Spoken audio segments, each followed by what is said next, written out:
Hello class, कैसे हैं आप लोग। आइए आज हम लोग पढ़ते हैं डुअल नेचर। और डुअल नेचर में जो भी बातें करेंगे हम मेटल और लाइट के रिस्पेक्ट में हम बातचीत करेंगे। तो चलिए, सबसे पहली बात हो गई मेटल। तो मैं बता दूं कि मेटल के अंदर फ्री इलेक्ट्रॉन होते हैं और ये इतने फ्री होते हैं कि ये इलेक्ट्रॉन इस मेटल में कहीं भी आ जा सकते हैं, लेकिन ये इतने फ्री नहीं होते कि मेटल छोड़कर बाहर चले जाएं। अगर किसी तरह ये बाहर चले भी गए तो इस इलेक्ट्रॉन के छोड़ने की वजह से इस मेटल पर पॉजिटिव चार्ज आ जाएगा और ये इसको खींच लेगा। मतलब मैं बोल सकता हूं कि यहां एक बंधन है, इस बंधन को तोड़ने के लिए कुछ हमें एनर्जी देनी पड़ती है, उसी को ही हम लोग बोलते हैं वर्क फंक्शन। तो जो हमारा पहला डेफिनेशन स्टार्ट होगा वो स्टार्ट होने वाला है आपके वर्क फंक्शन से। तो सर, वर्क फंक्शन क्या होता है? The minimum energy required, the minimum energy required to eject electron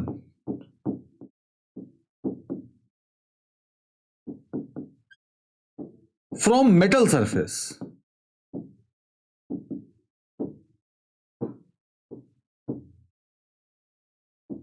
ठीक है। एक मिनिमम एनर्जी इलेक्ट्रॉन को दे दें कि इलेक्ट्रॉन मेटल सरफेस छोड़कर बाहर चला जाए, इसी को हम लोग बोलते हैं वर्क फंक्शन। और इसका जो सिंबल होता है भाई साहब, सिंबल जो होता है वो होता है फाई नॉट। फॉर्मूला हम कुछ देर बाद पढ़ेंगे, लेकिन अभी जान लीजिए इसका सिंबल होता है फाई नॉट। ठीक, अब इसके यूनिट के बारे में हम चर्चा करते हैं। तो इसका जो यूनिट होता है वो होता है इलेक्ट्रॉन वोल्ट। यहीं पर सुन लीजिएगा और समझ लीजिएगा, जितने भी माइक्रोस्कोपिक पार्टिकल हैं, एलिमेंट्री पार्टिकल्स हैं, उन सब के लिए यूनिट हम यूज करते हैं इलेक्ट्रॉन वोल्ट। थोड़ी बड़ी यूनिट लेंगे मेगा इलेक्ट्रॉन वोल्ट, लेकिन यहां पर प्रोटॉन हो गया, इलेक्ट्रॉन हो गया, अल्फा हो गया, इन सब के एनर्जी के लिए हम यूज करने वाले हैं इलेक्ट्रॉन वोल्ट। सर, ये इलेक्ट्रॉन वोल्ट क्या होता है? देखिए, जब एक इलेक्ट्रॉन को एक वोल्ट से एक्सलरेट किया जाएगा तो उसके पास जो एनर्जी, काइनेटिक एनर्जी जो गेन होता है वही होता है 1 electron volt. The kinetic energy gained by electron, kinetic energy gained by electron when it is accelerated through 1 volt is called 1 electron volt. अगर मैं 1 इलेक्ट्रॉन वोल्ट के बारे में लिखूं तो वो होगा kinetic energy gained by electron, gained by electron when it is accelerated through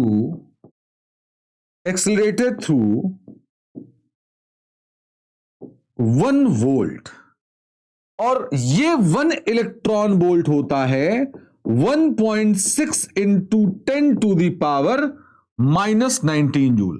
अगर कहीं पर अगर जरूरत पड़ गया कि 1 इलेक्ट्रॉन के बराबर कुछ लिखना है तो यह है 1.6 into 10 to the power -19 joule, जो हम लोग एनर्जी की यूनिट हम लोग मैकेनिक्स में पढ़ते थे। क्लियर है? तो यहां पर हमने बता दिया कि यूनिट ऑफ वर्क फंक्शन होता है इलेक्ट्रॉन वोल्ट। आखिर ये डिपेंड किस पे करता है? तो ये डिपेंड करता है नेचर ऑफ सरफेस पर।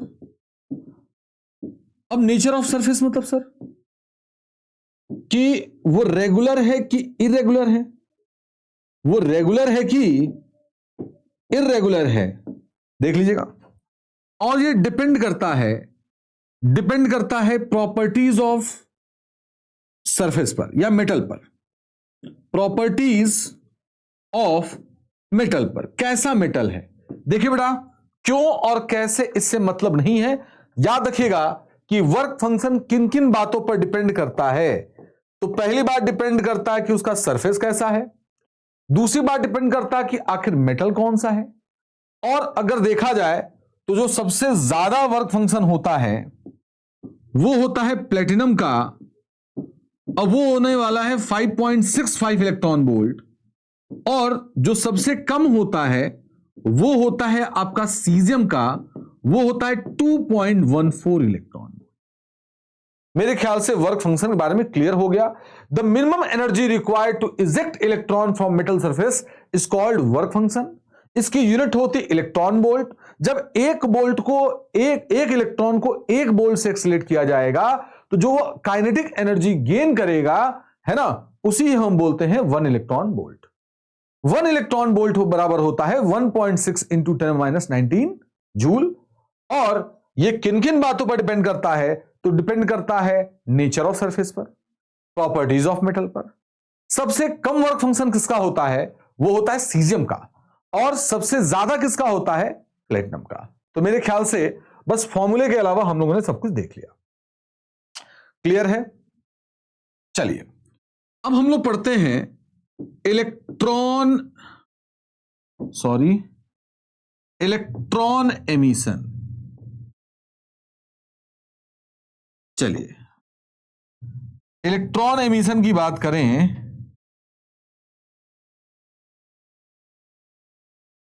ठीक, देखिए मेटल सरफेस है, इस मेटल सरफेस से इलेक्ट्रॉन निकल गया भाई साहब। इसी फिनोमिना को हम लोग बोलते हैं electron emission. The phenomena of emission of electron from metal surface is called electron emission. तो लिखते हैं यहां पर the phenomena of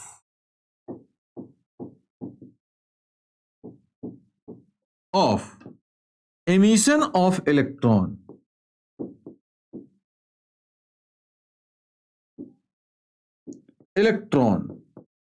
from metal surface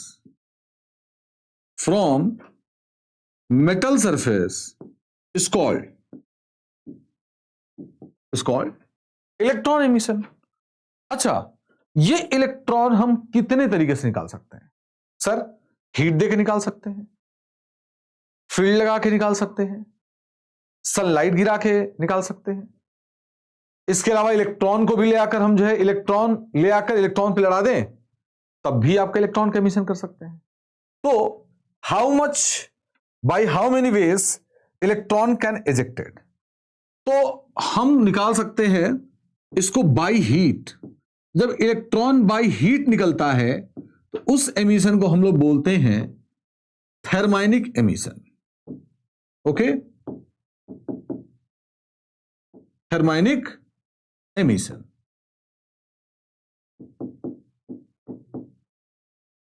ठीक है, चलिए आगे देखिए। बाई इलेक्ट्रिक फील्ड, अच्छा इसका एग्जांपल बता दूं मैं, इसका एग्जांपल है इलेक्ट्रॉन गन। इलेक्ट्रॉन गन, ठीक है।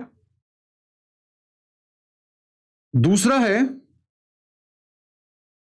By electric field.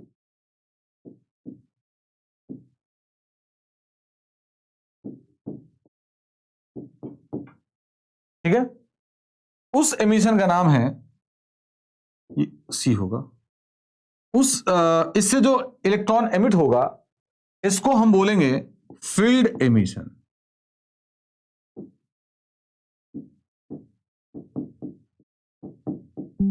ओके,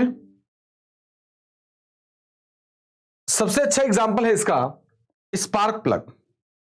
अगर मैं देखो यहां पर सिंपल सी बात है, यहां इलेक्ट्रॉन है और इलेक्ट्रॉन पर अगर मैं फील्ड ऐसे लगा दूं तो इस पर एक फोर्स लगेगा ऊपर QE से, और मैं इतना इस पे फोर्स, इतना फील्ड लगा दूं 10⁸ वोल्ट पर मीटर का, तो इलेक्ट्रॉन बाहर चला जाएगा, है ना। और सबसे अच्छा एग्जांपल होता है आपका स्पार्क प्लग का बेटा। स्पार्क प्लग में देखिएगा आप लोग कि बहुत चट चट करके आवाज निकलती है, उसमें स्पार्क निकलता है, उसमें वो इलेक्ट्रॉन्स होते हैं। इतना इलेक्ट्रिक फील्ड अगर मैं लगा दूं तो इलेक्ट्रॉन बाहर निकल जाएगा। इसी को बोलते हैं हम लोग फील्ड एमिशन। क्लियर है?